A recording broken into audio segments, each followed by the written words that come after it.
Okay. So what is the concept of hedging? Hedging means reducing the risk.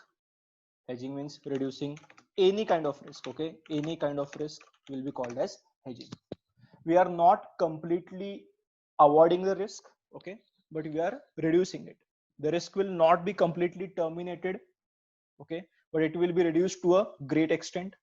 That is what we are to see in hedging. That is what we are going to see in hedging. Okay, so the company is faced with two types of risk. Company is faced with two types of risk. One is your foreign exchange fluctuation risk. Foreign exchange fluctuation, correct?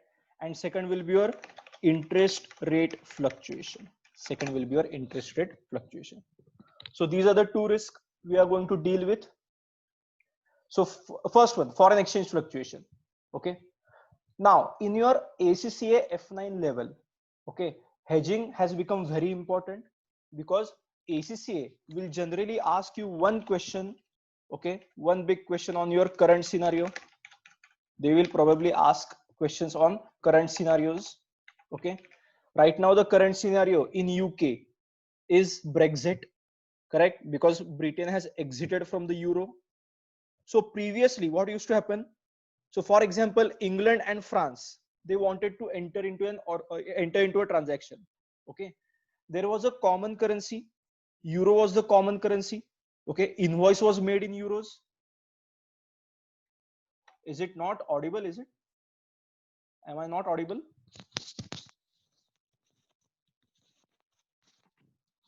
Okay. So previously, if England and France were to make any transaction, the common currency was euro, right? So there was no foreign exchange fluctuation. But after Brexit, what has happened? Now, if England wants to enter into a transaction with France, okay, England will have pound as its currency. France will have either euro or French francs. Okay. So now the functional currency and presentation currency will be different. Okay, functional currency means what? Currency in which invoices of purchase and sales are made. That is your functional currency. Okay, and presentation currency means what? The actual currency that you record in your balance sheet. Okay, so if functional currency and presentation currency is different, okay, we'll have to convert one currency to other. Okay, and at time of conversion, what will happen? There will be change of rates. Okay, so for example, today 1 pound equal to XYZ euros. Okay, 5 days later the same exchange rate will not prevail. Okay, 5 days later the same exchange rate will not prevail, and we'll have to focus on what is the change. We'll have to focus on what is the change in our exchange rates. Okay, so that risk every company will have, whether it is a buyer or it is a seller. Okay, so we want to reduce that risk. That is your foreign exchange fluctuation hedging. Hedging against foreign exchange fluctuation.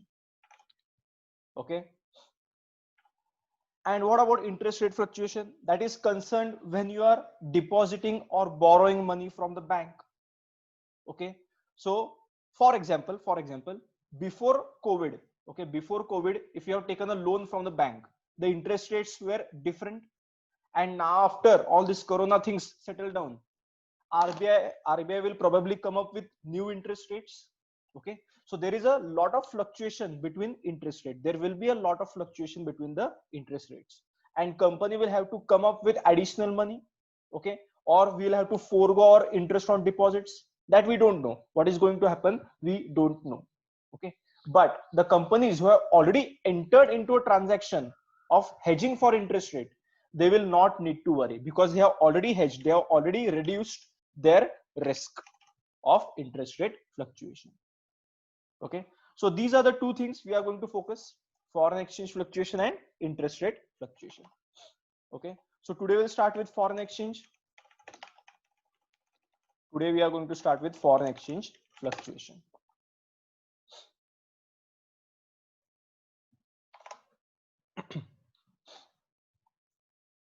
Okay, let us take Indian transactions first, so that we'll be comfortable converting from Indian rupees to other transactions, and then we'll go on to convert between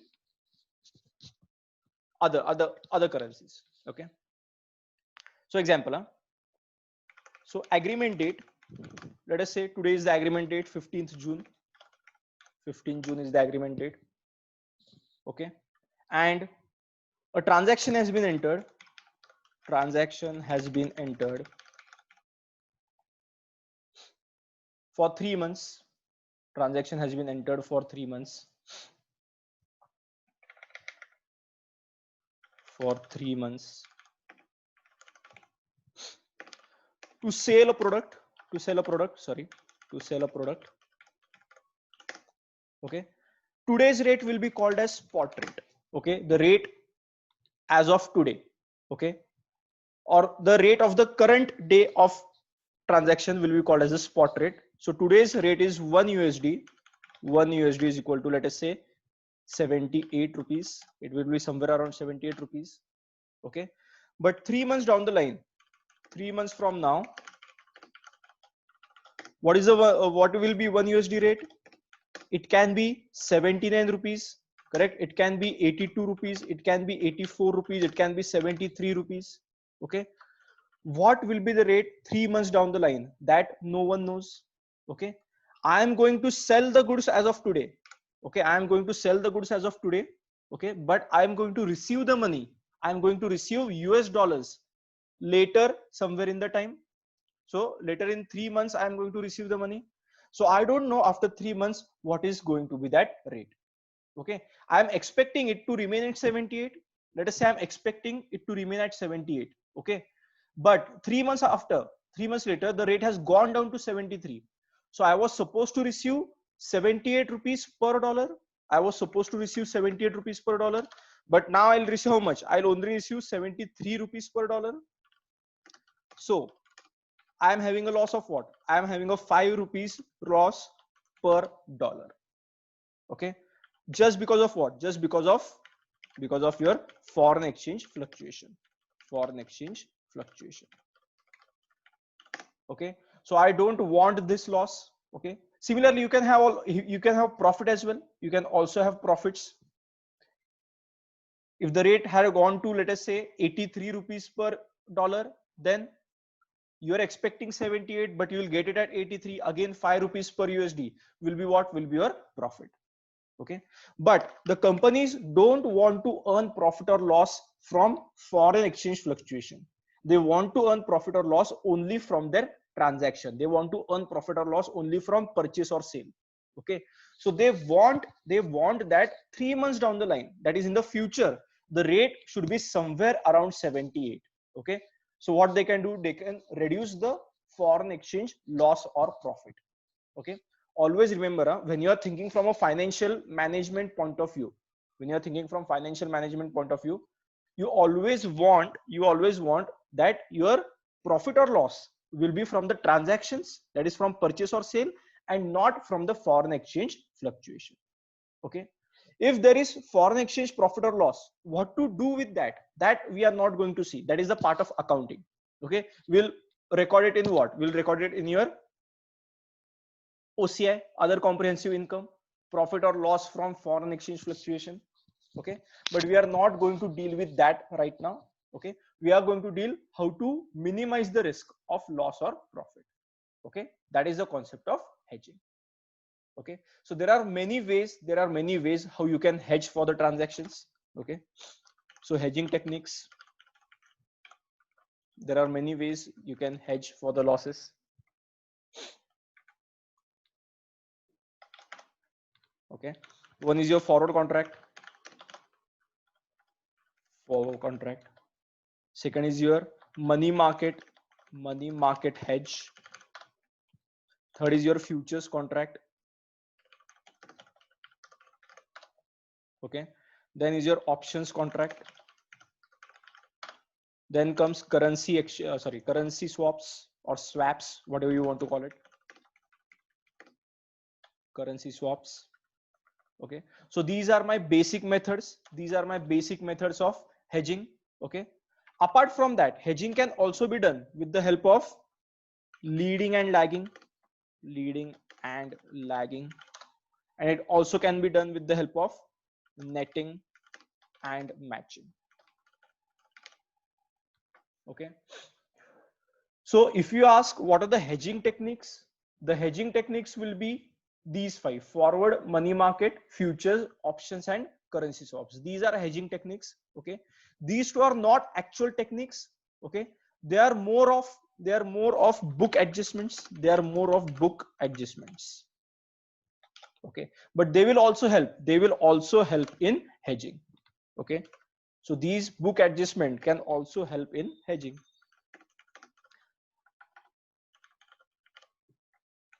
Okay, whereas these are the actual contracts that you enter. Okay, so if you want to hedge, using a contract, if you want to hedge using contracts, then these are the ways you go about it. Okay, and if you want to hedge using book adjustments, accounting, basic accounting, these are the ways you can reduce your foreign exchange profit or loss. Okay, so before we start with the hedging techniques, okay, so hedging means what? Reducing my foreign exchange profit or loss. So before we start with these techniques, let us first understand the foreign terminology. Okay, let us first understand the foreign terminology. Okay, because if you don't understand this, you are not going to able to read a hedging contract. You will find it very difficult to read a hedging contract. Okay, so foreign terms includes your direct quote, your indirect quote. Okay, it contains one-way quote, two-way quotes. It contains your ask rate. It contains your bid rate.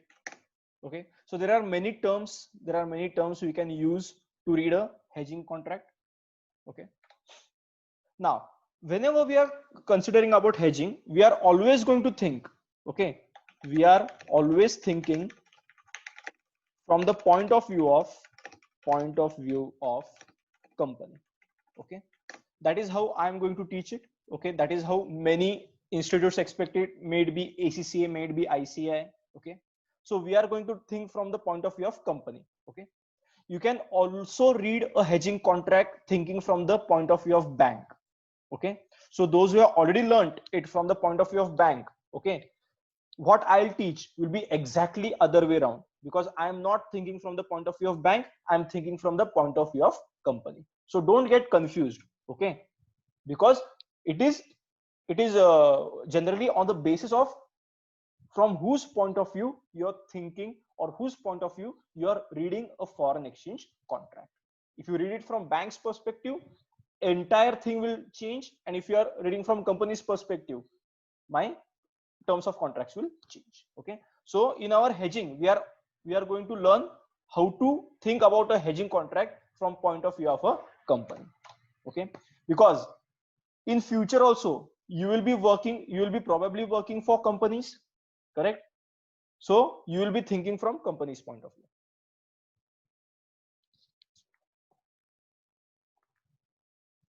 Okay, so let us see let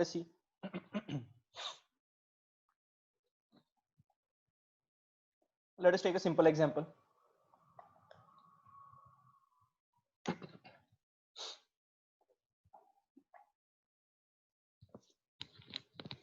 Okay, so right now let us say I want to convert USD to dollar, sorry, USD to rupees, USD to INR. Okay, I want to convert USD to INR. Okay, so if I Google up what is 1 USD to INR, they will say 1 USD is equal to 78 rupees. 1 USD is equal to 78 rupees. Okay, this is what Google search will probably tell you. It will be around somewhere around 78. I don't know the exact rate of today. Okay, so 1 USD equal to 78 rupees. Okay, but if you go to the bank will say today 1 USD is 77.5 / 79.2 rupees. Okay, so what you read on Google is what? It is a one-way quote. It is a one-way quote. Okay, and what you deal with in the actual life, it is called a two-way quote. It is called as a two-way quote. So if it is a one-way quote, it is straightforward. Okay, whatever dollars you have, you will convert it at what? You will convert it at 78 rupees per dollar. Okay, But when it is a two-way quote, two rates are given. Okay, what to do is my problem. Okay, what I want to do is going to be a problem. Okay, so you will not take an average of this rate. You will not do 77.5 plus 79.2 divided by 2. You cannot take an average. For a two-way quote, how to deal with this rate? For that, you need to understand what is a direct quote, what is a direct quote, and what is an indirect quote. Okay, so which rate to take depends upon whether the transaction is given in a direct quote or indirect quote. Okay, so let us see this first. Let us understand this first, because if you don't understand direct quote, indirect quote, one-way quote, two-way quote, then hedging transaction, you may end up doing it exactly the other way around. Okay, when you're supposed to multiply, you will divide. When you're supposed to divide, you might multiply. Okay, when you're supposed to take lower rate, you might end up taking higher rate. Okay, so we don't want that confusion. So I'm going to focus a little bit on basics, direct quote and indirect quote. Okay, so let us take an example.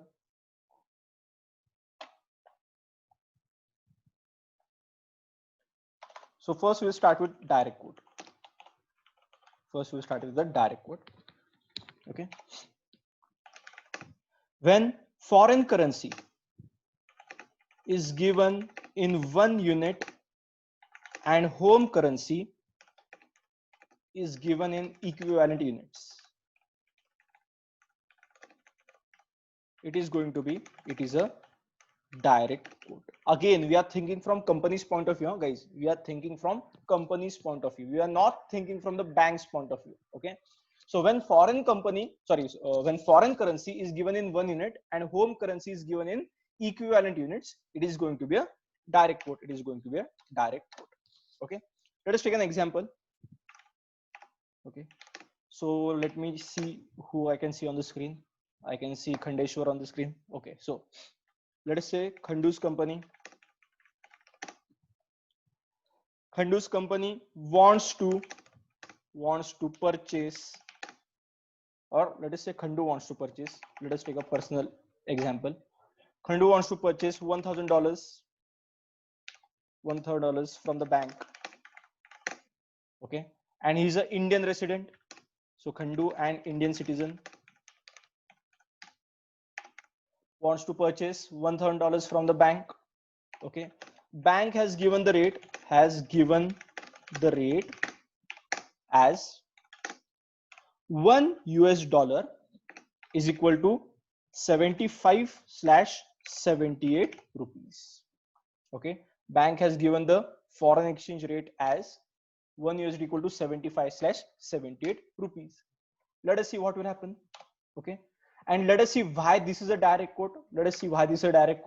Okay, now we are not thinking from bank's point of view, we are thinking from Khandu's point of view. Okay, so Khandu is an Indian citizen. Okay, so for him home currency is what? Home currency is rupees. Okay, and foreign currency is what? Foreign currency is US dollar. Okay, so for an Indian citizen, home currency is rupees and foreign currency is US dollar. Okay, now which is given in 1 unit? Here foreign currency is given in 1 unit, right? Foreign currency of US dollar. So $1 is so and so rupees. So foreign currency is given in 1 unit. Whenever foreign currency is given in 1 unit, it becomes what? It becomes a direct quote. Correct? So this is what you have to remember. When foreign currency is given in 1 unit, it becomes a direct quote. And immediately the rule for direct quote is buy at higher and sell at lower. Okay, the rule will become buy at higher and sell at lower only when it is a direct quote. Okay, this is applicable, this rule is applicable only when it is a direct quote. Okay, write it down if you want.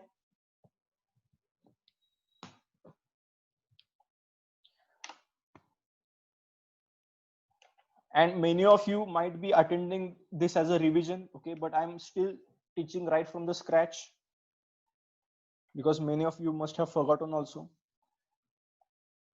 and there are many here who are learning hedging for the first time. So I'll be spending a little bit time on direct quote and indirect quote.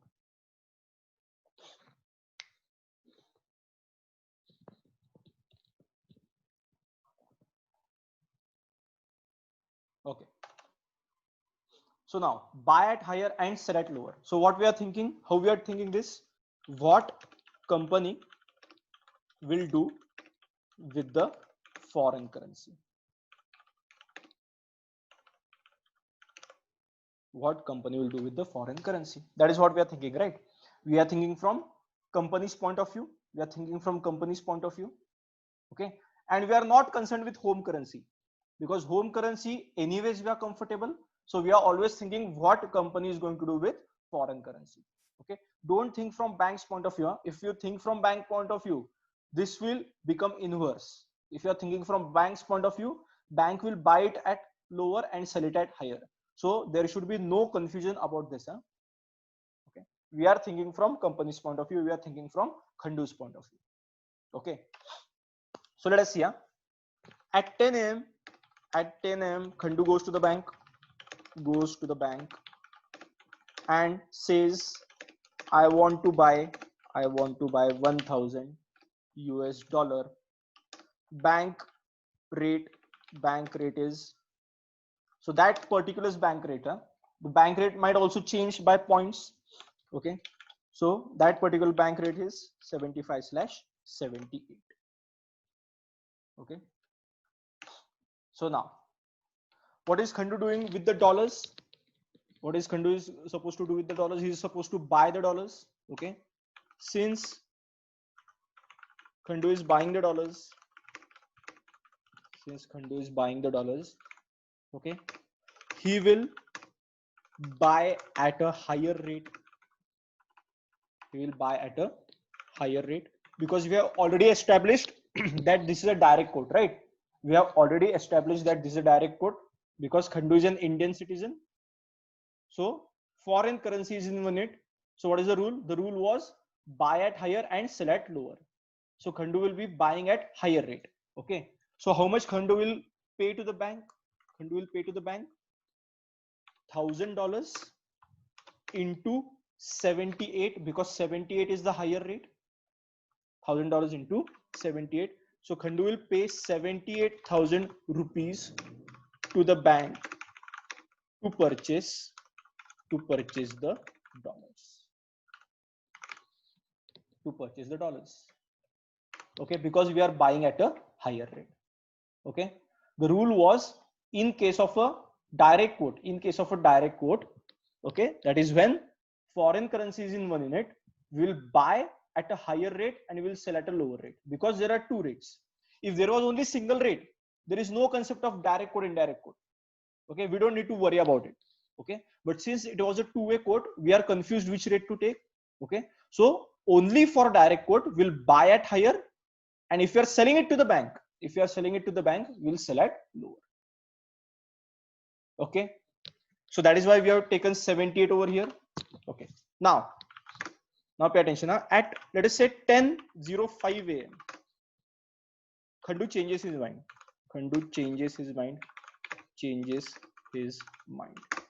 Okay, he was planning to go to USA. That's why he was planning to purchase $1,000. Okay, now his girlfriend says, we don't want to go to USA, we want to go to UK. So now Khandu will want what? To purchase pounds. So now see, he has already purchased dollars. At 10 a.m. Now Khandu changes his mind. He says to the bank, I want to sell back dollars. And purchase another currency. Bank will say the first transaction that we did has been already done. Okay, you already bought from us at 78. Okay, so now when you want to sell us back the dollars, okay, it will be a new transaction. So now Indian citizen is selling dollars to the bank. What is the rule? Rule is sell at lower, right? So now Khandu will sell dollars at what? 1,000 USD will be sold at 75 rupees. that is 75,000 rupees he will receive. Okay, see, means just within 5 minutes, within 5 minutes, he has incurred what? He has incurred a loss of 3,000. He has incurred a loss of 3,000 rupees because he had purchased at 78 and he's selling on the same day within 5 minutes. He's selling them back, but still he's selling at lower rate. That is 3,000. So can I say bank is always going to be the winner? Okay, bank is always going to be the winner in a foreign exchange transaction. You will have to buy from the bank at a higher rate and you will have to sell to the bank at lower rate.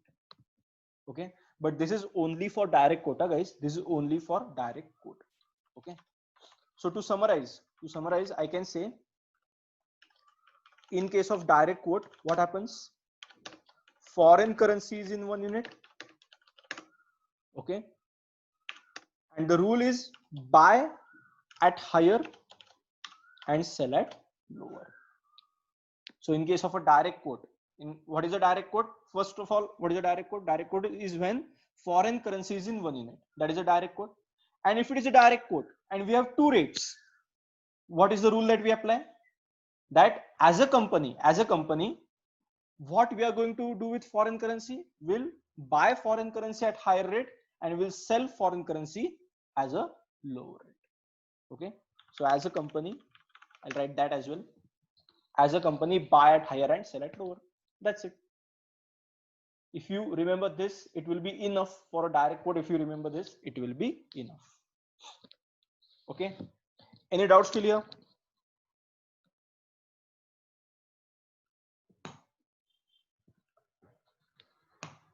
Shall we move ahead? If anyone has any doubt, you can put it in the group chat. If anyone has any doubt, you can put it in the group chat.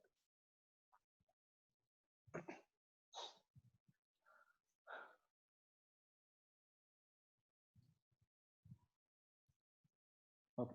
So we'll be taking questions on this as well. Huh? We'll be taking practical questions on this as well. Okay, so you'll be more confident with the direct and indirect. Now, indirect quote becomes simple. It is the exactly opposite of direct quote. So what is an indirect quote? When home currency is in 1 unit, and foreign currency is in equivalent units, Okay, so when home currency is in 1 unit and foreign currency is in equivalent units. Okay, so same Khandu's example. Okay, so now again the same thing. Khandu wants $1,000, 1,000 US dollars. Okay, bank has given the rate as 1 rupee is equal to so and so dollars. Okay, 1 rupee is equal to so and so dollars. So bank has given the rate 1 rupee equal to 0.0128 slash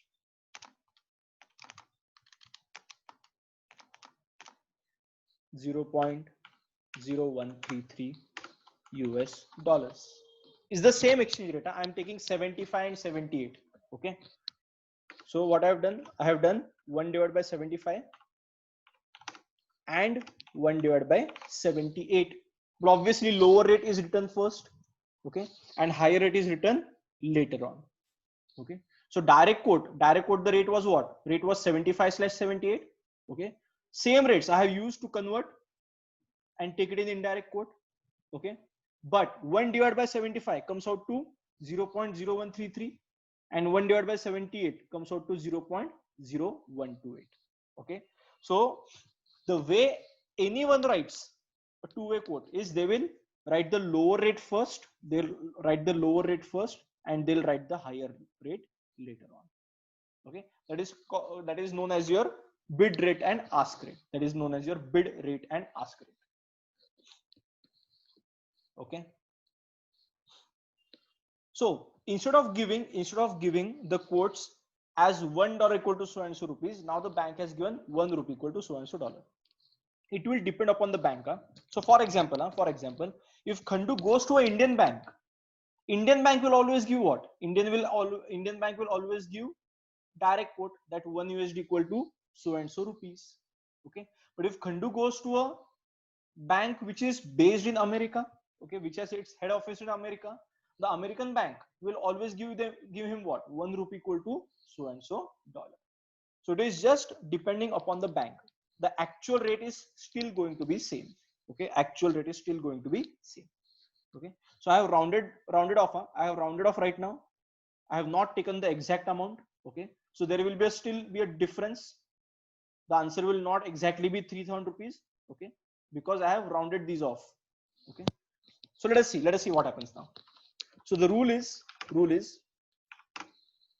now in indirect quote we are doing 1 divided by 75 and 1 divided by 78. So we have reciprocated this. We have taken a reciprocal. So rule will also have a reciprocal. So now we'll buy at lower and we'll sell at higher. So rule will be buy foreign currency at a lower rate, correct, and sell foreign currency at a higher rate. Sell foreign currency at a higher rate. That will be the rule for indirect quote. That will be the rule for indirect quote, because now home currency is in 1 minute. Okay, so same example. Let us take the same example. At 10 a.m. he decides to buy US dollars, buy 1,000 US dollars, buy 1,000 US dollars, correct. So now what will happen? Since we are in indirect quote, since home currency is in 1 minute, okay, since we are in indirect quote, it will be what? The rule will be buy at lower. So what is the lower rate? 0.0128 is the lower rate, correct. 0.0128 is the lower rate. Okay, so what is the total amount? That will be 1,000 rupees, sorry, $1,000. He wants to buy $1,000, but it will be not multiplied by, it will be divided by. Okay, because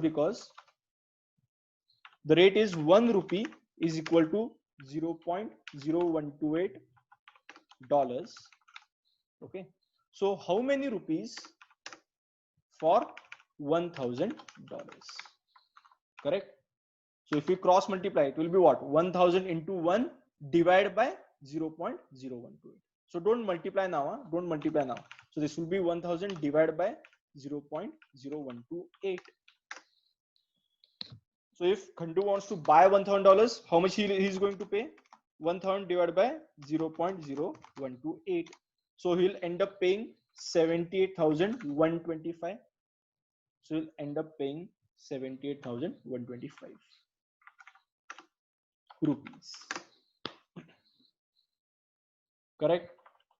Now at 10:05 a.m. he decides to sell back the dollars. Okay. Now what is the rule now? Since we are in indirect quote, buy at lower and sell at higher. Since we are in indirect quote, the rule is buy at lower and sell at higher. Okay. So now he will be selling at what? He will be selling at 0.0133. Okay, so same concept, 1,000 divided by 0.0133.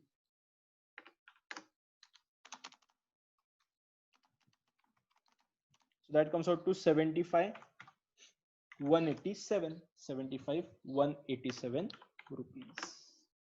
Okay, so he paid 78,125 and he is receiving how much? He is receiving 75,187.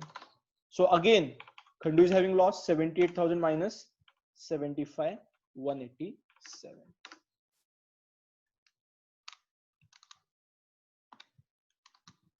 So 2937. Sorry, 78,125 it was. Correct. So again, bank is going to be the winner. Okay.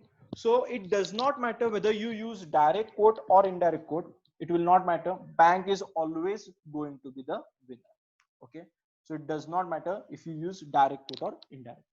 Okay, it is just a way of presenting for the transaction.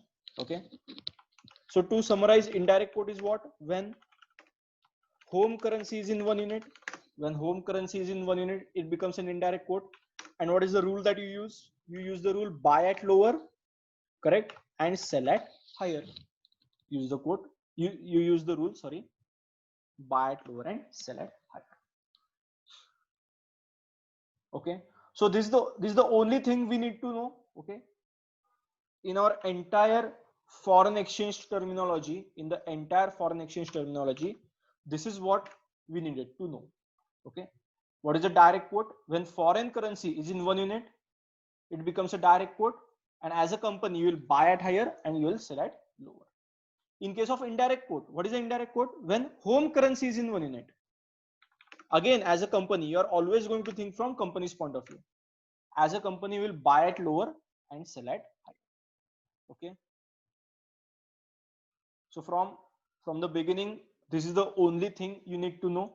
Okay, these two lines are the only things you need to know for a direct and indirect quote. Okay, let us see if you understood this.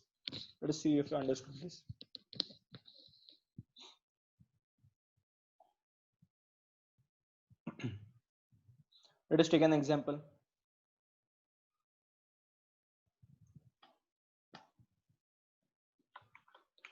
So Ashima's company wants to, Ashima's company has entered, Ashima's company, an Indian company, let us say, an Indian company, or let us not take an Indian company because you already know the Indian thing. So let us take it as Ashima's company, a UK based company,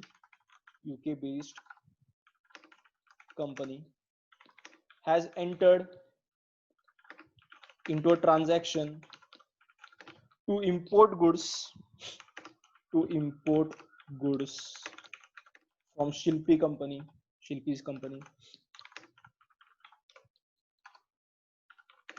which is a US based company,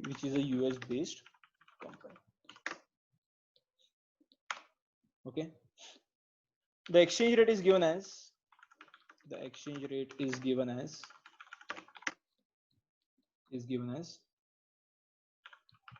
dollar per pound. Okay, now see, they will not directly give you that 1 pound equal to so and so dollar or $1 equal to so and so pound.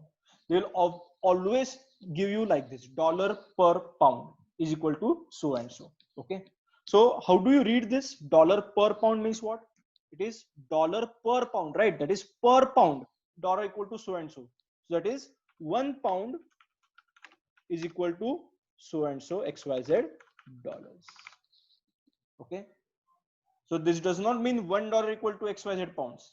Okay, it is dollar per pound. So it is like rupees per kg, right? It is like rupees per kg. Okay, so how do you read rupees per kg? 1 kg equal to so and so rupees. Okay, 1 kg equal to so and so rupees. Same way, dollar per pound means what? 1 pound equal to so and so dollars. Okay, again, it is a way of presenting a foreign transaction. It is a way of presenting a foreign transaction. Okay, so let us take the actual rates of today. 1 pound equal to how many dollars? So 1.258 slash 1.273. 1.273. So this is the rate. Okay, calculate transaction amount. Calculate the transaction amount that Ashima's company will record in its books of accounts. Okay, I'll take the entire problem on the next page. Do it and put your answers in the group chat.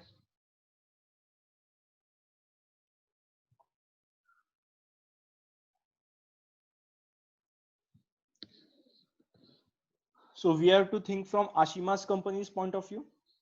Okay, so understand what is the home currency, what is the foreign currency, and how the rate is given, and how the rate is given.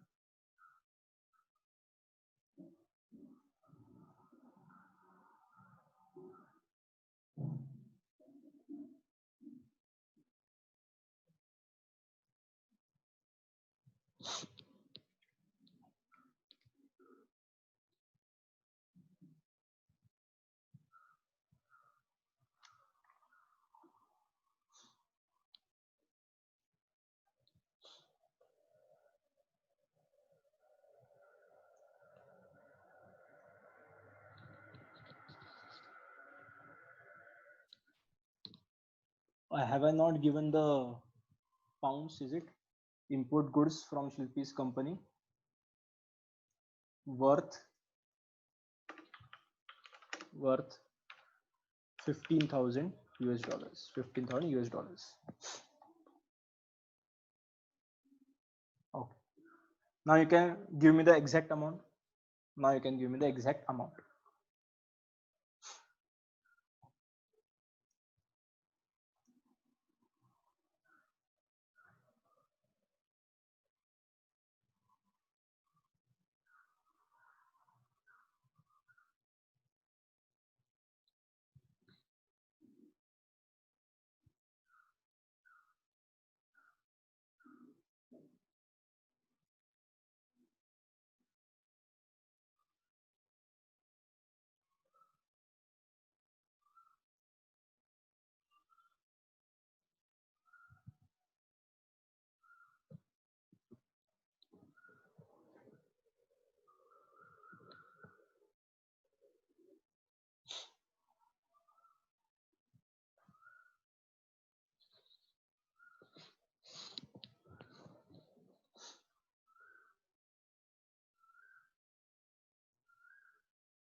Okay.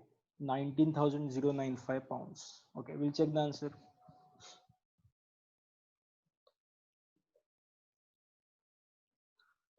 11923 pounds. Okay.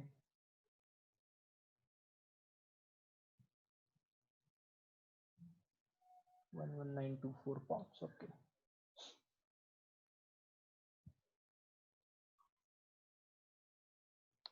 Okay. So we are thinking from whose point of view? We are thinking from Ashima's point of view, right? Okay. So for Ashima's company, which is a UK based company,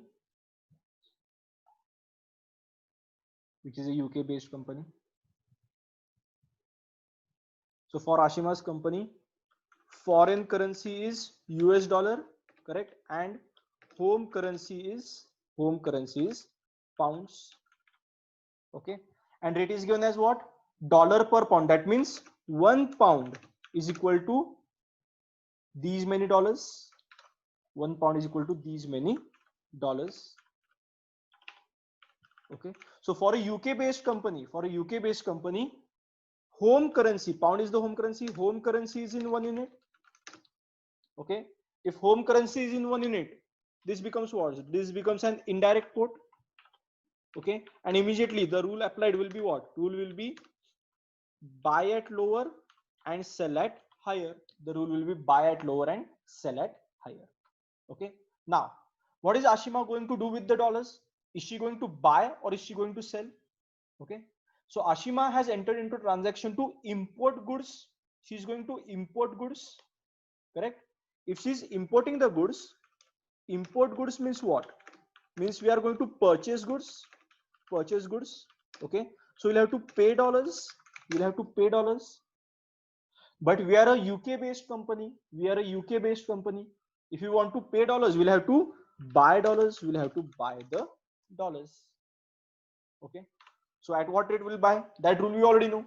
Buy at lower. So we'll buy at lower. And which is the lower rate? Lower rate is 1.258. So lower rate is 1.28. So for us, the current rate will be what? 1 pound equal to 1.258 dollars. Correct? So how many pounds for $15,000? So that will be what? 15,000 into 1 divided by 1.258. correct? So 15,000 divided by 1.258. So 11,923, 11,923 pounds is my final answer, correct answer. Okay. So 11,923 pounds is what Ashima will record in her books of accounts. Okay, any doubt till here?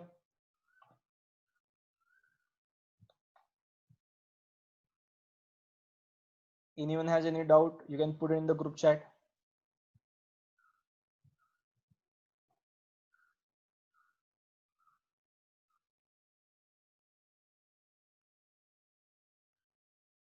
Okay, I hope there is no doubt. I hope there is no doubt. Let us do one more thing. Let us do one more. So I'll explain one more concept over here. I'll explain one more concept over here. Okay. So let's see. Vinith's company is a Japanese company. It is a Japanese company. Okay. Sold goods, or let us say exported goods. Exported goods to Vansh's company. Vansh's company, which is a US based company. US based company. Okay. And invoiced in, let us say, $75,000. $75,000. Okay. Within the same time, okay, Vinith also purchase goods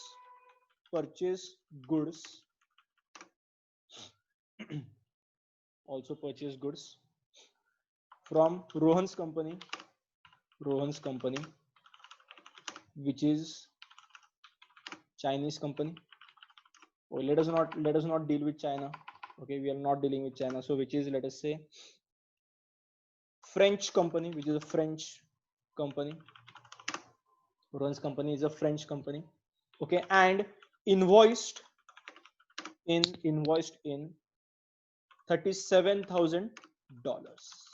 $37,000.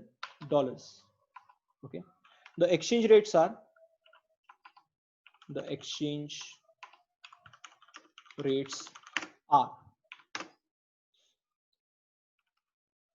so Japanese means we'll need yen per dollar is given. Yen per dollar. Let us check what are the rates.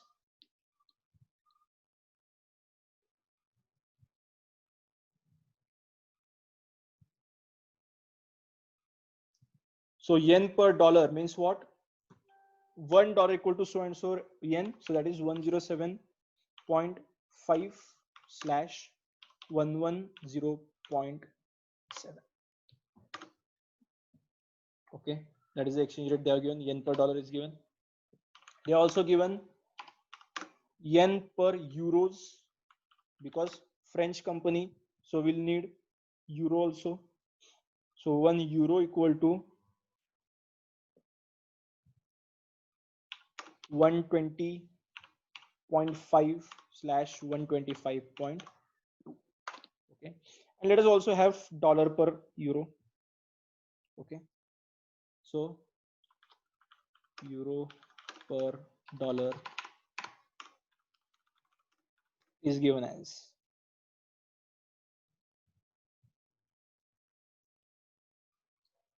$1.135 slash 1.232.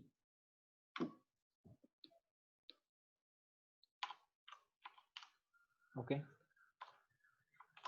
what is the transaction amount? What is the transaction amount that Vinith will record in his books of accounts? Do it in his books of accounts. Sorry, put your answers in the group chat.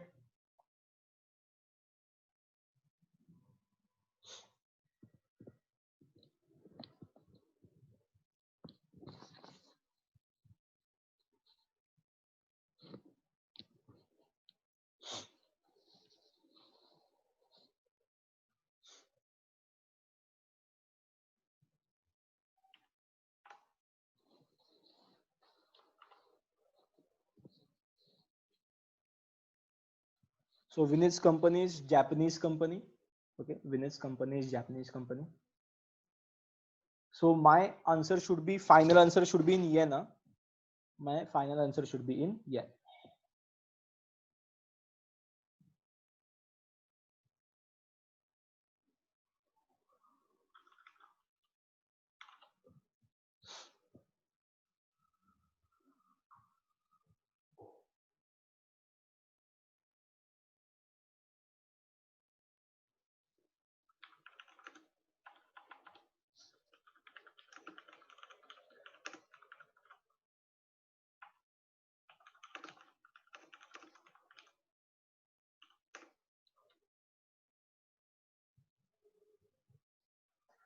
Here everywhere we are thinking from company's point of view and not bank's point of view. Okay, some textbooks might teach you from bank's point of view and the answer will remain same, but the method of solving the answer will be exactly opposite. Okay, so what we are here we are learning is doing it from company's point of view, thinking from company's point of view.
So don't pay attention, guys. Don't solve two transactions separately. You don't need to solve two transactions separately. Here we can use a concept, accounting concept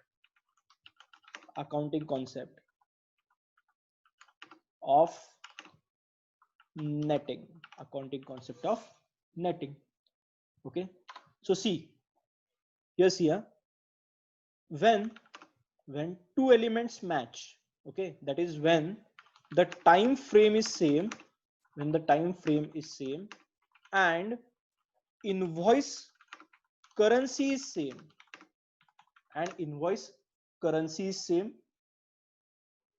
okay, then we can net off exports against imports,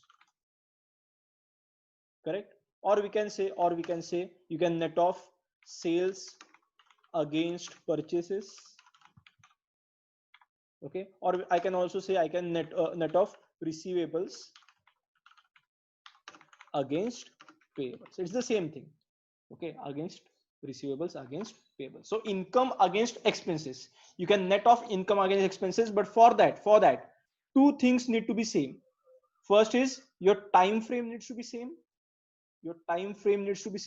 and invoice currency does not matter which country you are dealing with, okay? It does not matter which country you are dealing with, irrespective of country, okay? If time frame is same and invoice currency is same, what I can do, I can net off exports against imports, I can net off sales against purchase, I can net off any income against any expenses. Okay, now let us come to this transaction. Let us come to this problem. Vinny's company is a Japanese company, exported goods worth $75,000.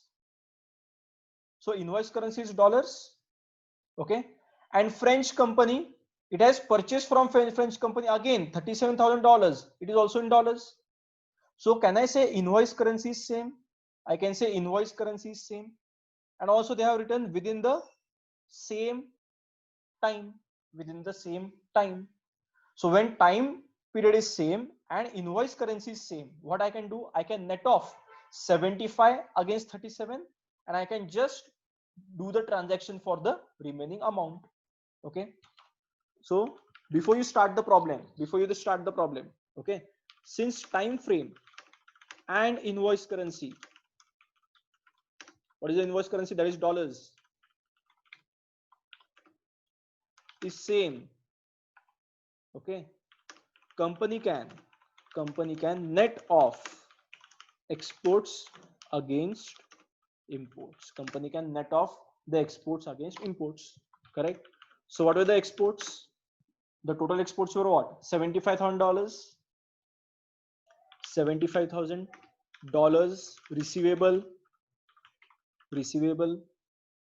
Okay. And what is the purchases?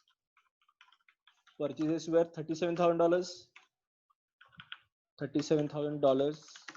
It was purchased, so it will be payable. Okay. So what I can do? I can net this off, receivables against payable. So 75,000 minus 37,000. So it is 38,000. 38,000 will be your net receivable. 38,000 will be net receivable. And I will do my question. I will do my question with this amount. Okay. So $38,000 is my contract amount. $38,000 is my contract amount, and it is receivable. So what I have done, I have net off my receivables and payables. Okay, I can do so only if time frame is same and currency is same. Okay, so here you will say countries are different. One is a French company, one is a US company, one is a Japanese company. Doesn't matter. It doesn't matter. Okay, I can directly net off and do my question. Okay, so it will save your time. It will save your time. And then since we are thinking from Vinith's company and dollars, we'll take this rate. We'll take only this rate, and we'll ignore the other rates. We'll ignore the other rates. So my entire problem I can do with this concept.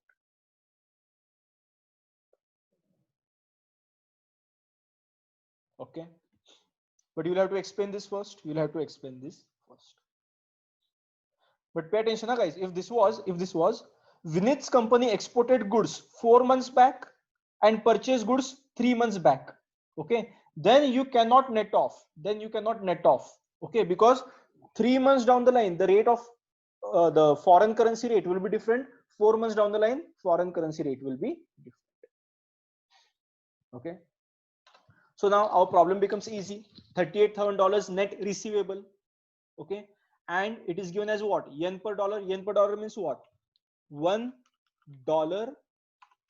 is equal to so and so yen. $1 equal to so and so yen. $1 equal to so and so yen. We are thinking from Vinith's company, which is a Japanese company. So for Japanese company, foreign currency is in 1 unit, right? Dollar is in 1 unit. So for Japanese company, foreign currency is in 1 unit. So it will become what? It will become a direct quote. Immediately write the rule: buy at higher, sell at lower. Okay. What are we going to do with the dollars? We are receivable dollars, right? We are receivable dollars. Okay. So we sell dollars. We'll receive dollars and we sell dollars. And selling at what rate? That we already decided. Sell at lower rate. So at a lower rate. So what is my lower rate? $1 is equal to 107.5 yen. Correct. So how many dollars we have now? $38,000. Don't take separately now. Okay. So $38,000 equal to how many yen? So multiply 38,000 into 107.5.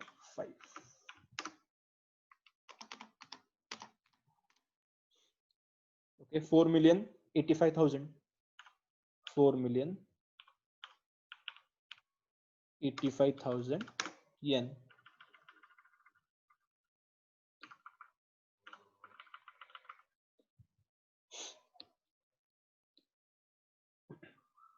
So that is the amount Vinith will write in his books of accounts. That is the amount Vinith will write in his books of accounts. Okay. So we are covering one type of a hedging over here. Okay. As I said before, That is not an actual hedging techniques, okay, but it is a book adjustment. Okay, so netting and matching, this concept was called as netting and matching. Match two things. What are you going to match? Time frame and currency. Time frame and invoice currency are matching, then you can net off your receivables against your payables.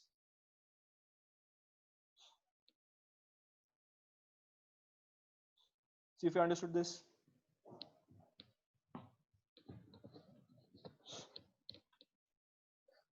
If there is any doubt, put in the group chat.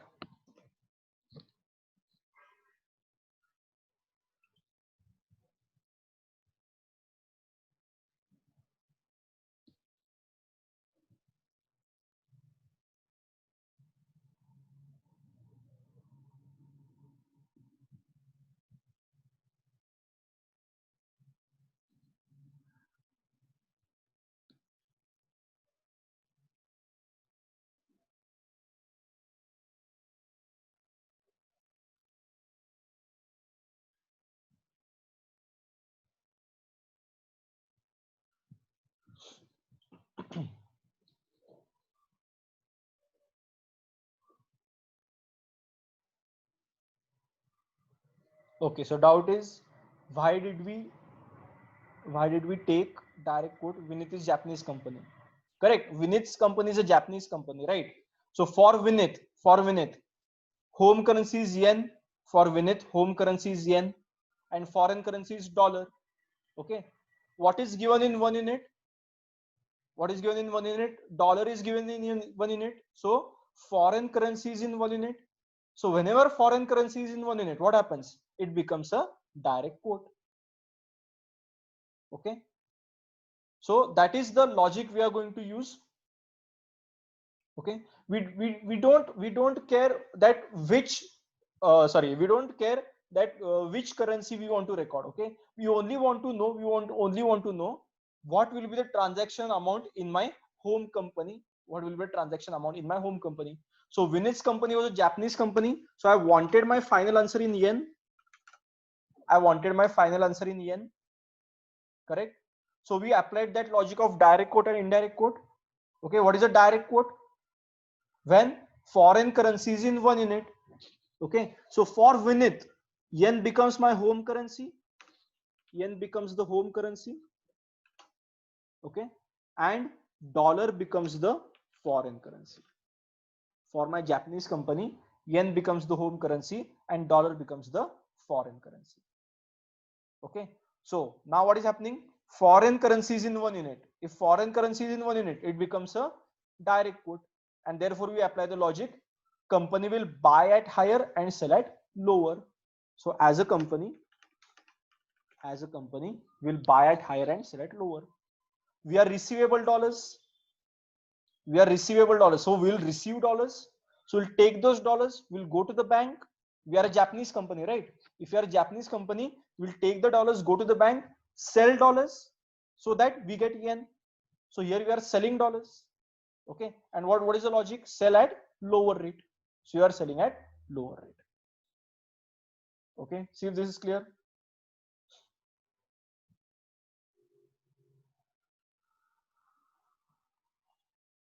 Okay. Okay. So next doubt is, we sell dollars because we want yen. Yes, correct. That also I've cleared. Okay, explain netting and matching one more time. Okay, so the concept of netting and matching is that it is an accounting concept. It is basically an accounting concept. Okay, you need two things to match. Okay, here there are two transactions, right? Here there are two transactions: Vinith's company with Vansh's company and Vinith's company with Rohan's company. Okay, it does not matter which country you are based in. Okay, everyone is based in different countries. Okay, what are the two things you need to match? Time frame and the currency in which your purchases or sales are recorded, that is your invoice currency. Both of these things should match. Okay, so here we have written within the same time. So time frame is matching. Okay, it is not like we are exported 3 months back and imported 4 months back. Okay, they have given within the same time, so time frame is matching. Okay, And what is the other thing that we need to match? It is the invoice currency. So these exports were in dollars and these purchases were also in dollars. Okay. If these were in dollars and if these were in euros, then we would have to do the entire problem separately. Okay. So Vinith and Vansh problem will do separately, and Vinith and Rohan problem will do it separately. Okay. But here time is also matching. Okay. And currency is also matching. Okay. Not the amount, not the amount, the unit of currency. Okay. So what we did, we matched both of them so we can net off my receivables against payables. Okay. So these were the receivables we are going to receive because we had exported. So we are going to receive 75 and we are purchased. So we are going to pay 37. So 75 minus 37. We could do it only because both were in dollars and both were in same time frame. Okay. So this is the final amount that we will convert. This is the final amount that we will convert. Don't do it separately for 75 and 37. Okay. So these are the basics of foreign exchange. These are the basics of foreign exchange. Now we'll start with the actual hedging. Now we'll start with the actual hedging techniques. Okay. Any other doubt till here?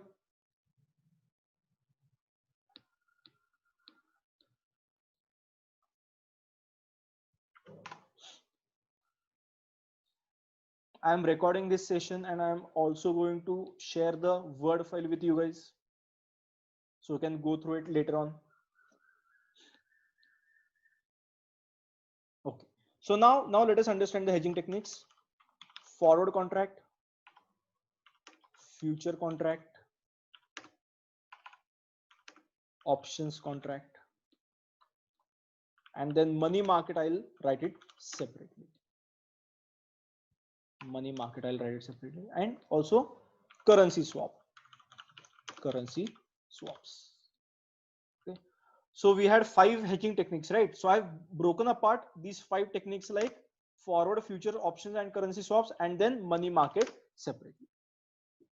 Because these are also called as your derivative market,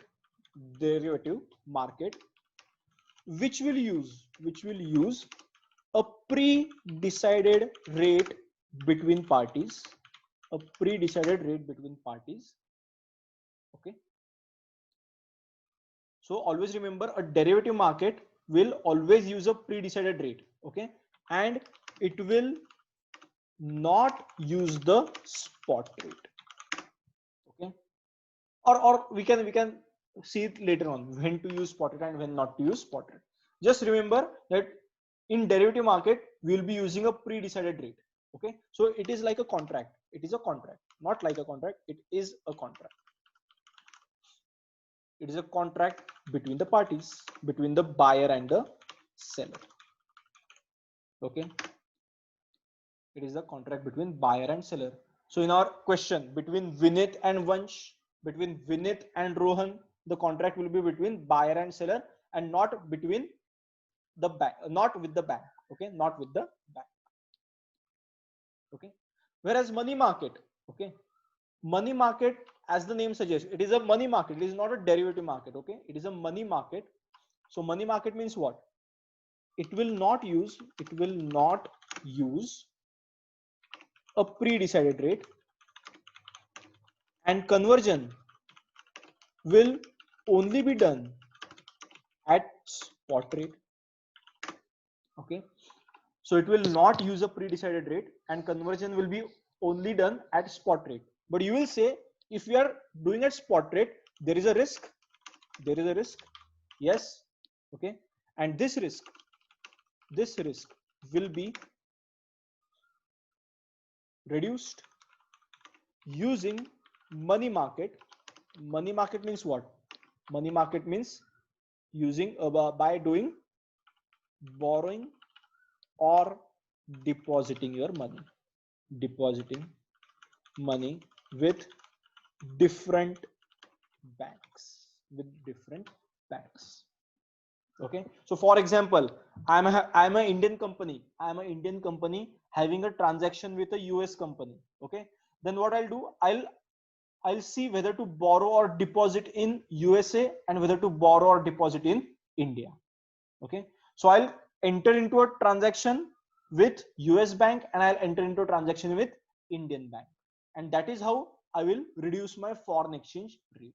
Okay, so here there is no pre-decided rate. Will not use a pre-decided rate. Will not use a pre-decided rate. Okay, that's why it is called as a money market. And here what we are going to do, we are going to use a pre-decided rate. So that's why it is called as a derivative market. That's why it is called as a derivative market. Okay, so these are the 5 techniques we are going to learn: forward, future, options, currency swaps. They are part of derivative market and money market. Okay, and then comes our book adjustments. Out of that, one we already saw. What are the book adjustments? Leading and lagging. And second one we already saw, netting and matching. Okay, so these are neither derivative market, these are nor money market, they are book adjustments.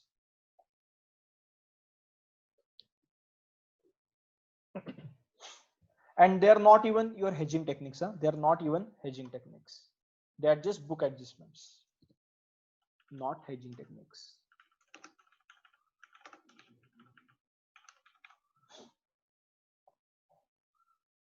Because they neither use derivative market nor they use money market. Okay, so the best thing is to do it with book adjustment. Okay, if with book adjustment risk is not hedged, then you can either go for derivative market or you can go for money market, as the situation may be. Okay, so as a finance manager, when you are needed to convert your foreign currency into home currency, what is the first thing you will try to do? You'll try to do it through book adjustments. You'll try to reduce your currency valuation with the help of book adjustments. If this is not possible, then you can either use money market or you can use derivative market.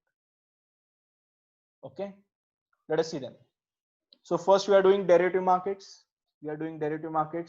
And that in that first we'll do the forward contract.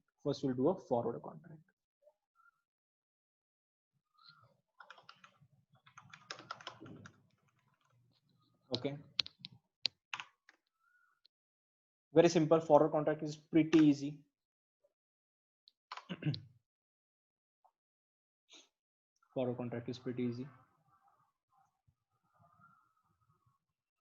Okay, let us see them.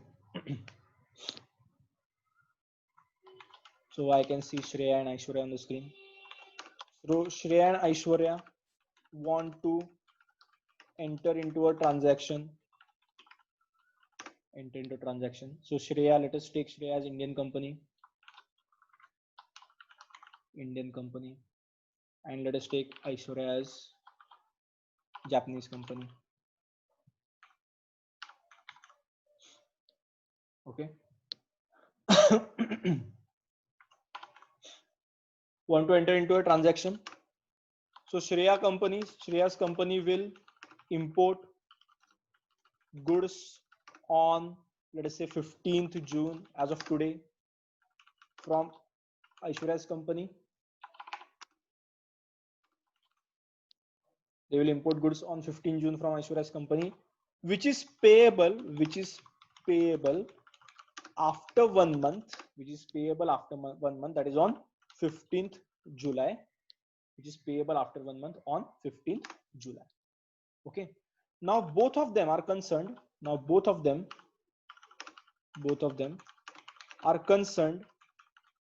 with foreign exchange fluctuation during this 1 month. Okay, actual goods will be exchanged on 15th June. Okay, but the money will get exchanged on 15th July. So as of today, as of 15th June, both of them don't know what is the rate of 15th July. Okay, because the rate of 15th July cannot be predicted. Rate of 15th July cannot be predicted. Okay, no one can predict it. Huh? Even experts cannot predict it. Okay, so no one can predict the future rate. Okay, we will not know what the rate of dollar per rupee is going to be after 1 month. So both of them are concerned now. They can have profits, they can have loss. Correct? If the rate is favorable for them, they will have profits. If the rate is adverse for them, they will have loss. As I said earlier, I don't want to deal with profit or loss on foreign exchange. Okay, I am not going to gain or lose out of foreign exchange. Okay, so I want the foreign exchange to be what? To be neutral. Okay, so what they will do? So Shreya's company and Aishwarya's company, okay, will enter into a contract. Will enter into a contract when today will enter into a contract on 15th June, on 15th June, which will wherein they both will mutually decide the rate of 15th July. Okay, so the transaction, the contract is not entered on 15th July, guys. The transaction is entered on 15th June only. And on 15th June only, what they are going to do? They are going to mutually decide the rate of 15th July. Okay, so this rate is called as what? This rate is called as your forward rate. This rate is called as your forward rate. Okay, then you will say how can they decide, how can they predict a rate? Okay, they are not predicting a rate. Okay, they are just mutually deciding what should be the rate in the future. On what basis are they going to decide? Okay, they will decide this on the basis of inflation, right? Inflation within two countries. Okay, it is not a random rate. It is not a random rate. Okay, they cannot decide 1 rupee equal to 40 rupees. Sorry, $1 equal to 40 rupees. Okay, they will have to decide on the basis of inflation as compared to the spot rate. Okay, so they will consider the spot rate. So spot rate is $1 equal to 78. So obviously it will be somewhere around 78. Correct? So they will decide this on the basis of inflation within two countries. Okay, interest rates within two countries. Correct? And other government policies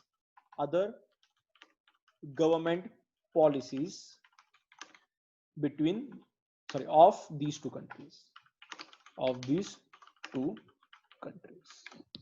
Okay, so they will have to put in a little bit of thought while calculating this forward rate.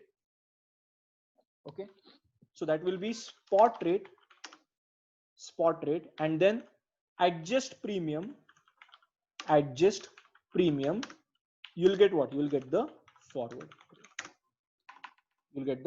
rate. And how do you adjust premium? Based on these. Okay, so based on inflation within two countries, based on interest rates within two countries, based on other government policies of these two countries, you'll get a premium. That premium will be for 1 month. So adjust that premium in the spot rate. I'm not saying add or less, that will depend on the situation.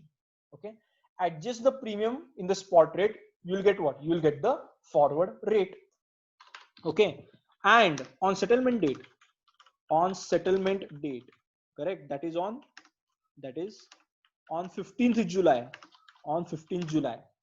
Both companies will stick to this forward rate irrespective of what is the actual rate on 15th July. Okay, so let us take an example. So this rate is called as forward rate. Let us say they pre-decided that forward rate should be 1 USD is equal to 79.25. Okay. So let us go through this again. So these two companies, Shreya's and Aishwarya's company, wanted to enter into a transaction. Okay. Import will be as of today, 15 June. Okay. And payment will be after 1 month, 15 July. Okay. Both of them don't know what is the rate of 15 July. Okay. So what they have done, they have mutually decided the rate of 15th July. Let us say the rate was given. If rate is not given, I'll teach you how to calculate that rate also. Okay. Let us say this rate is given. So they mutually decide that forward rate should be 1 USD equal to 79.25. Okay. So forward rate on 15th July, the pre-decided rate on 15th July should be 1 USD equal to 79.25. Okay. On settlement date. Okay.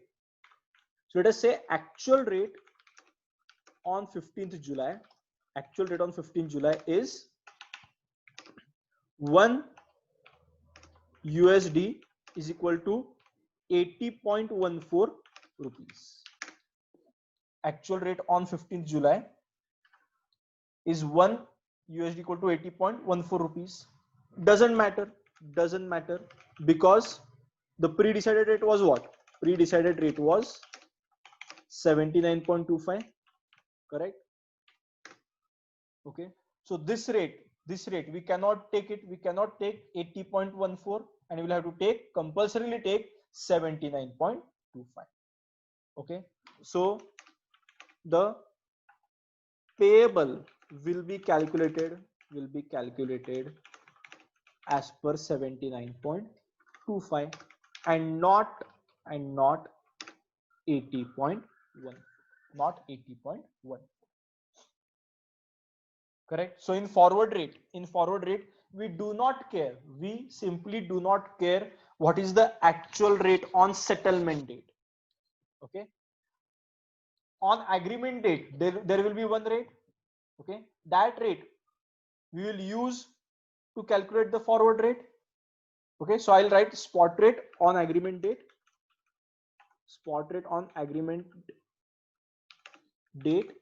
adjust premium, you will get forward rate on settlement date. You'll get the forward rate on settlement date. Okay. This forward rate is what we are going to use, and we don't care on 15 July, that is on settlement date, what is the rate going to be. We don't care about this. We are not going to care about this. So this becomes irrelevant for us. This actual rate, even if it is given in the problem, it becomes relevant, and we'll do our conversion as per 79.25. Okay, that is the concept of a forward contract.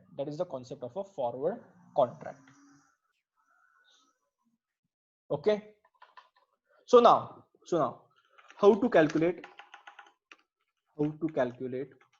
the forward rate. Okay. Like I said before, what are we going to do? We have to consider premium for that, and that premium will be based on what? Will be based on different inflation rates, interest rates, okay, other government policies. Okay. So forward rate equal to forward rate is equal to spot rate and adjust premium. Okay. How to adjust the premium? If premium is in increasing order, means what? Means prices are expected to increase. Okay. Therefore, what you will do? You will add premium to spot rate. Okay. If premium is increasing in order, if premium is given in increasing order, means prices are expected to increase. So you will add premium to the spot rate. You will get the forward rate. Okay. And similarly, if premium is in decreasing order, means what? Prices are expected to decrease. If prices are expected to decrease, what you will do? You will subtract premium from the spot rate. you subtract premium from the spot rate. That is how you are going to adjust the premium to the spot rate. Okay. So forward rate is what? Forward rate is spot rate plus or minus premium. Premium can be plus also, premium can be minus also. Okay. So forward rate equal to spot rate plus or minus premium. Okay. Once you get the forward rate, later on what you will use? That forward rate will be used to convert as per direct quote and indirect quote. That forward rate will be used to convert as per direct quote and indirect. Understood what is a forward contract? So Aishwarya and Shreya are pre-deciding a rate. That pre-decided rate is called as forward rate. How did they calculate forward rate? Spot rate plus or minus premium. Okay. So once they pre-decide this rate, now all the conversion will be at forward rate. All the conversion will be at forward rate. Okay. So the doubt is, if only one premium is given, should it be added or subtracted? Then they will tell you that the prices are expected to increase or the prices are expected to decrease. Okay. Or they will give you companies are expecting inflation in the market. So only one premium is given, and they might give you additional information that company is expecting inflation in the market. Means what? Spot rate plus premium. Okay. If only one premium is given, okay, and if they say the companies are expecting deflation in the market, then spot rate minus premium. Okay. So just from looking at the transaction, just looking at the forward contract, you will know whether to add or deduct the premium. Okay. So let us take one problem. So who all I can see on my screen? Rachit and Deb, I can see both of them. Let us take their example. So Rachit's company is a German company. Okay. I think Rachit is a Barcelona fan. So let us take it as Spanish company. Rachit's company, a Spanish company, has exported goods to Deb's company. It's a US based company.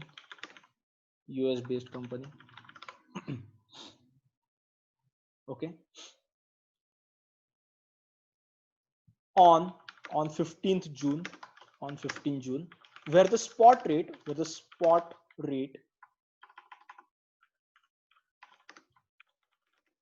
is dollar per euro. I need dollar per euro is equal to, let us check, 1.1375 / 1.2010.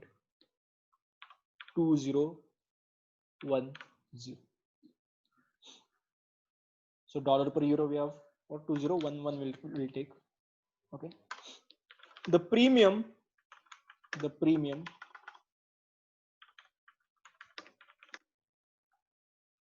okay, so let us say on 11 June, and receivable, it's export, so and receivable in 3 months time.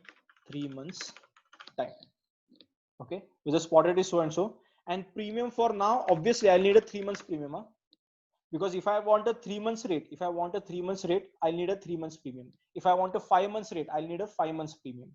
Correct? So premium for 3 months is 0.012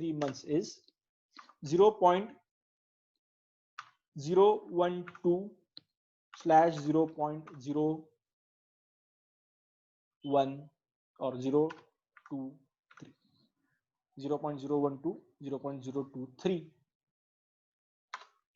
Calculate the net amount that Rachit will record in his books of accounts. In his books of accounts on 15th September. 15th September. Do it then. Let us see if we can do this question. I have not given the actual amount now, so I'll give that also. Has exported goods worth $1,27,000. $1,27,000.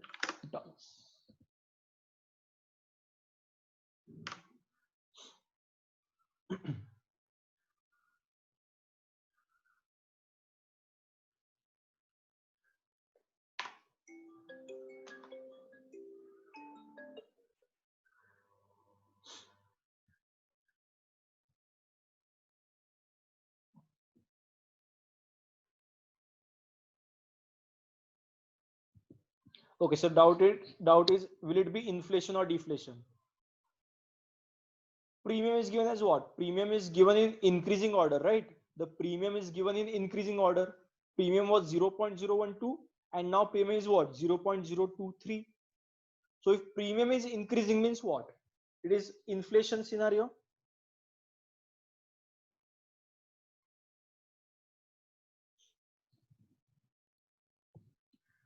Okay, try this then. So premium is increasing, so we'll add premium. Once you get the forward rate, then apply our same logic, apply the same logic of direct quote, indirect quote to convert.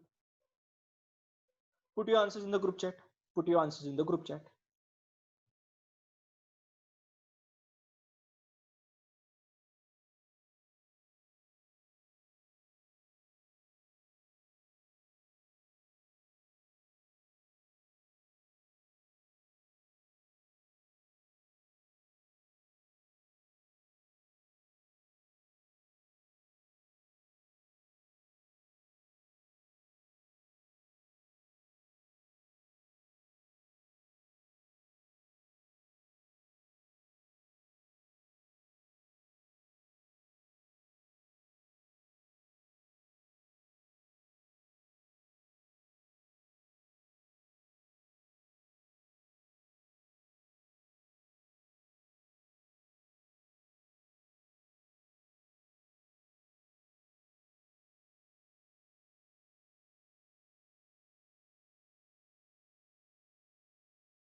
Okay, so we are starting to get the answers. Let us check.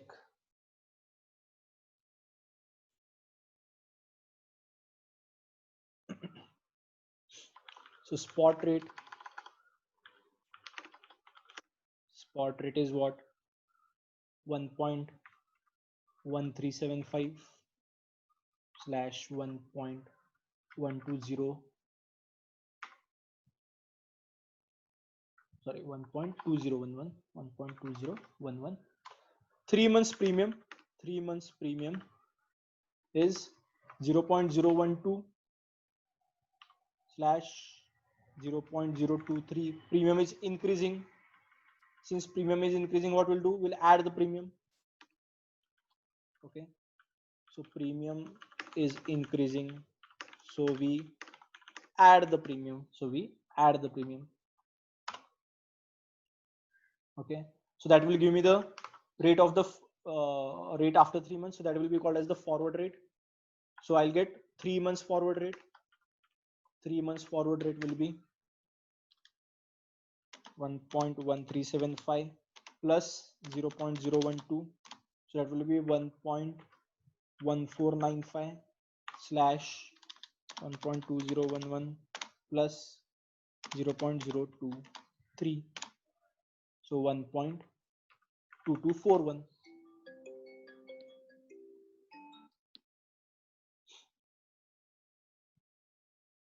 Okay, so now I got the rate. Now this is my final rate. This is my final rate. Correct. How are we going to read this rate? Dollar per euro means what? Means 1 euro is equal to so and so dollars. 1 euro is equal to so and so dollars. Okay. We are thinking from Rachit's company. Rachit's company is a Spanish company. So European company.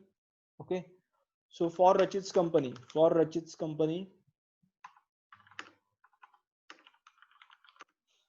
will happen?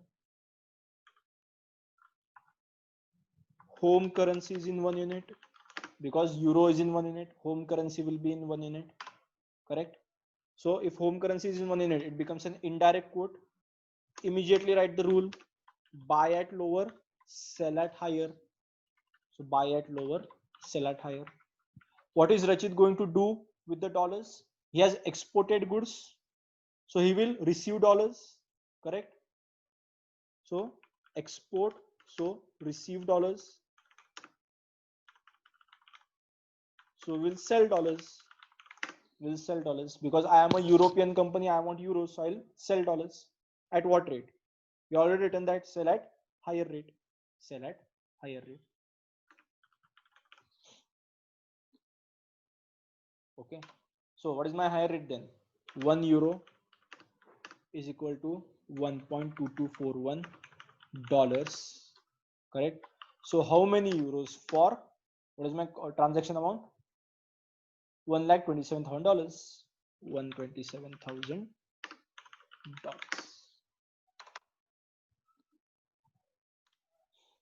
Okay, so that will be 127,000 into 1 by 1.2241.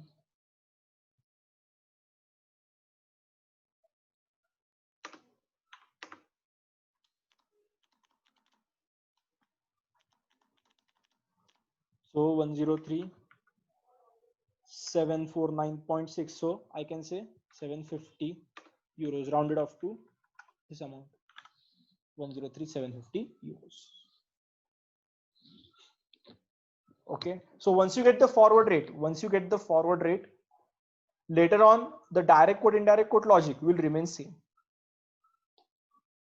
Check your answers, guys. Those you got it wrong, check your answers.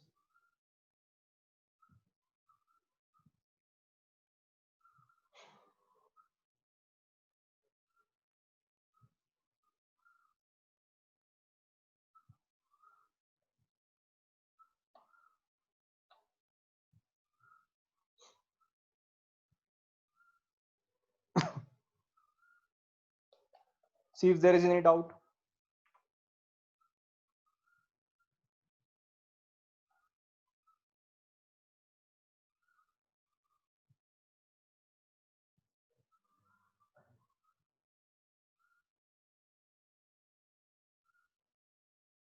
Okay, so why we are selling the dollars? Okay, see, Rachit's company is a Spanish company. Okay, so in his books of accounts, Rachit wants that how many euros I'll record. Okay, so he wants the amount to be in euros. So Rachit is exporting goods and he will receive dollars because invoice currency is dollars. Okay, but he does not want dollar. He's a European company, so he wants what? He wants euros. So he have received dollars. What he'll do? He'll take the dollars to the bank. He'll say, take these dollars and give me back my euros. So he's going to sell dollars. Okay, that's why we are selling the dollars. Okay, yeah. So next problem, next we'll do directly one ACCA level problem.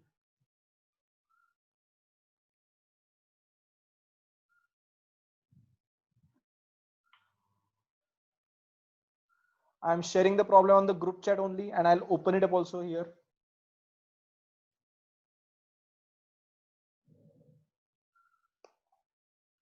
Okay.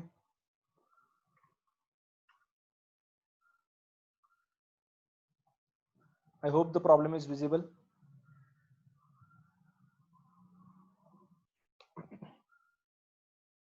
Do this question then. I also sent it on the group, on Zoom group chat. I sent the problem on the Zoom group chat. And here also I opened it. Solve this problem and put your answers in the group chat.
Okay, so we are getting the answers.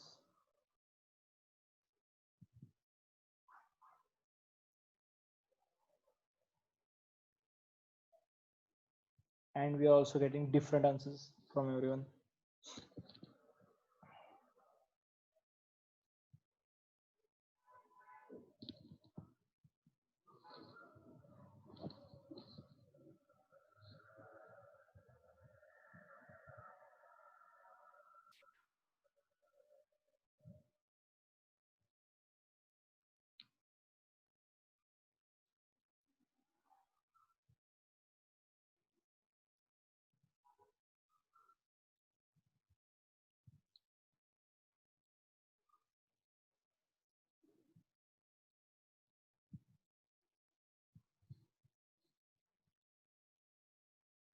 I think many of you are making the same mistakes.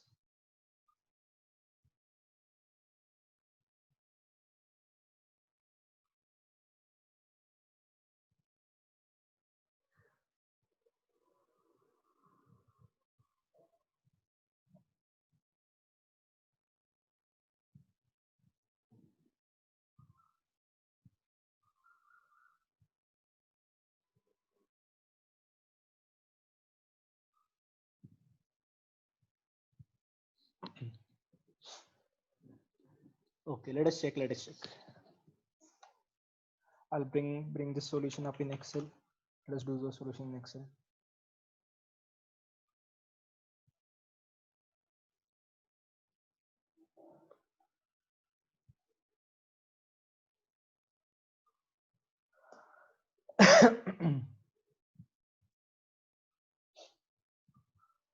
Okay, let us read the question first. Let us see how many have made the mistake reading the question. An Australian firm has just bought some machinery from US supplier for 250,000 US dollars with payment due in 3 months time. exchange rate are given. Spot rate is US dollar per Australian dollar, right? So 1 Australian dollar equal to so and so US dollars. So spot rate is 0.7785 slash 0.7891 dollars. Okay. And 3 months forward is 0.21 slash 0.18 cents premium. This is not dollars premium. This is not dollars premium. Correct? The spot rate was given in dollar and 3 months forward is given in what? Cents. Means what? It is like rupees and paise. It will be like rupee and paise. So spot rate is given in rupees, while forward contract, the 3 months premium is given in paise, because $1 equal to 100 cents. That is a common knowledge that you guys should have. Okay. So see how many of you have done this mistake. Okay. So the first problem, the basic problem here is spot rate. I just zoom this up. Okay. So the basic problem was that spot rate is given in dollars, while the premium is given in cents. Spot rate is given in dollars, while premium is given in cents. Okay. So convert premium also in dollars, premium also in dollars. So we have to convert premium also in the dollars. So spot rate. What is the spot rate? Spot rate is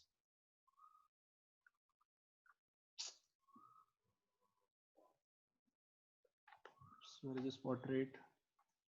Spot rate is 0.7785 and 7891.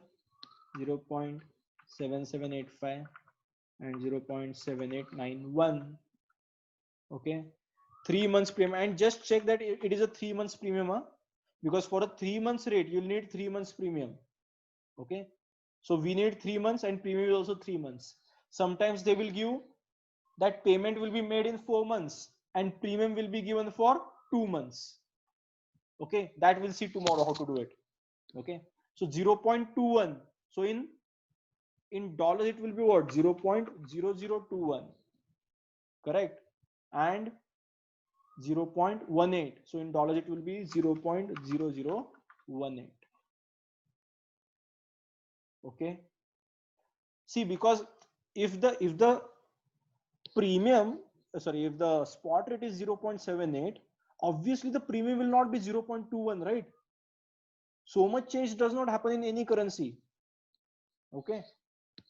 If your spot rate is 1 rupee, not even 1 rupee, if your spot rate is what? 0.7 rupees, means what? Your premium will also be in paise only. Okay. So that logic also you could have used over here. Okay. Now the premium is in decreasing order. So what do? We subtract. So less premium. So we'll get what? We will get the 3 month forward rate. We'll get the 3 months forward rate. Okay. So that will be this minus this 0.7764 and 0.7873. Now this is my final rate. This is my 3 months final rate. Okay. And how this rate is given as? They are given this rate as what? US dollar per Australian dollar means what? 1 Australian dollar is equal to 0.7764 slash 0.7873 US dollar. Correct. So which is our company? An Australian firm. Correct. An Australian firm has just bought. So ours is an Australian company. Okay. So for Australian company, Australian dollar is in 1 unit. So home currency is in 1 unit. Means what? Means it is an indirect quote.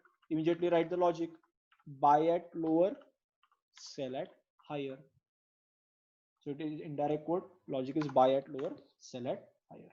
Okay. What are we going to do? Are we buying or selling? Company has bought machinery, bought machine.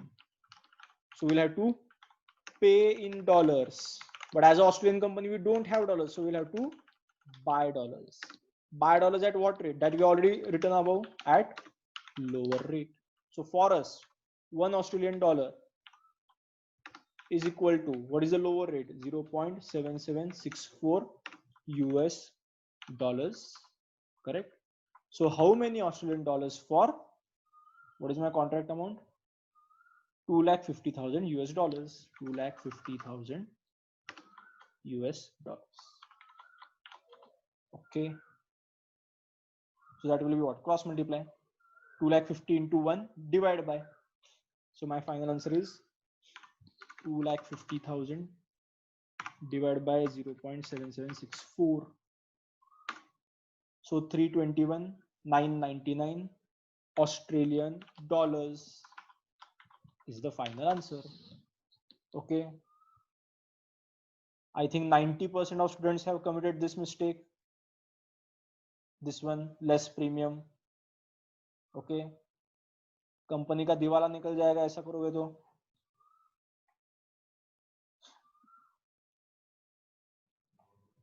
Done. So that is your basics of forward contract. This is just the basics of forward contract, where 3 months premium was given. I had to calculate 3 month forward rate. Okay. So tomorrow what we'll do, I think our time is up for today. So tomorrow what we'll do, tomorrow we'll see if 2 months premium is given. Okay. 10 months premium is given. And they are expecting a, let us say, in between 5 months rate. They are expecting a 5 months forward rate. Okay. So how to do that? We'll see it tomorrow. 2 months premium, 10 months premium, and expecting a 5 months forward rate. Okay. And then tomorrow we can also start with your futures contract. We'll also start with the futures contract. So what is the difference between forward, futures, and options? That we'll see tomorrow. And money market we can start day after tomorrow. Okay. So that's it for today. That's it for the day. So tomorrow same thing, same timing, and I have kept the meeting as recurring, so I will not need to share user, password, and ID for every day. Same user ID, password you can have for all the meetings, all the Zoom meetings. I kept the same user ID and password. Okay, so every day 9:30 we will do it, and in this 1 week we'll try to finish off hedging for F9 level. And those who are going to attempt AFM, you tell me, then I can take extra for AFM also. I can take it. Okay. And I'll share the how can I share the we don't have a common group. Okay, so I think I'll just upload this video. I'll just upload this video on YouTube. Okay.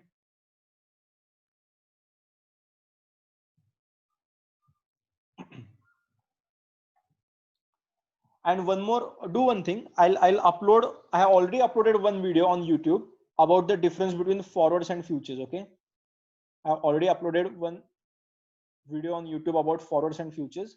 So look through it. Look through that video. I'll just see what is my YouTube channel.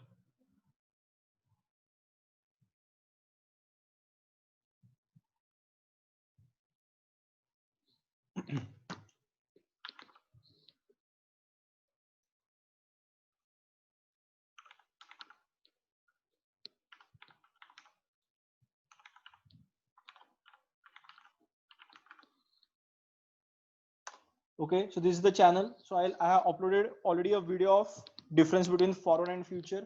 Go through that video. And meanwhile, I'll upload today's hedging techniques, today's video also on that same YouTube channel. Okay. So see you guys tomorrow at 9:30. I'm ending the meeting.